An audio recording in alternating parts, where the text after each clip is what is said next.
જેલમાં mega medical કેમ્પનું આયોજન કરવામાં આવ્યું। વડોદરા મધ્યસ્થ જેલમાં મેગા મેડિકલ કેમ્પનું આયોજન કરાયું। પ્રાપ્ત માહિતી અનુસાર સંજીવની મલ્ટી સ્પેશિયાલિટી હોસ્પિટલ વડોદરા દ્વારા અત્રેની વડોદરા મધ્યસ્થ જેલના બંદીવાનો માટે મેગા કેમ્પનું આયોજન કરવામાં આવ્યું હતું, જેમાં સંજીવની હોસ્પિટલના મુખ્ય સંચાલક ડોક્ટર દલપતભાઈ કાતરિયા, ડોક્ટર દિનેશભાઈ કવાળ સહિત વિવિધ નિષ્ણાતો અને તેમની મેડિકલ ટીમના સભ્યો હાજર રહ્યા હતા।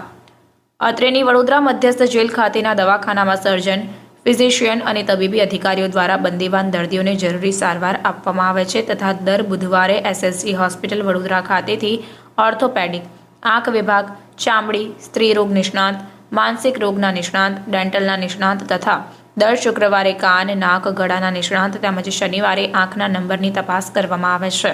તદુપરાંત કેદી દર્દીને વધુ સારવારની જરૂર જણાય તો એસએસજી હોસ્પિટલ વડોદરા ખાતે સારવાર અર્થે મોકલવામાં આવે છે। ઉપરાંત વિવિધ સંસ્થાઓના સહયોગથી સમયાંતરે મેડિકલ કેમ્પનું આયોજન પણ કરવામાં આવે છે, જેના અનુસંધાને તારીખ 30 માર્ચ 2024ના રોજ સંજીવની મલ્ટી સ્પેશિયાલિટી હોસ્પિટલ વડોદરાના સહયોગથી મેગા મેડિકલ કેમ્પનું આયોજન કરવામાં આવ્યું, જેમાં ફિઝિશિયન, સર્જન, ઓર્થોપેડિક, આંખ વિભાગ, ચામડી, કાન, નાક અને ગળાના નિષ્ણાત, સ્ત્રી રોગના ડોક્ટરો દ્વારા વિવિધ રોગના દર્દીઓને સારવાર આપવામાં આવી।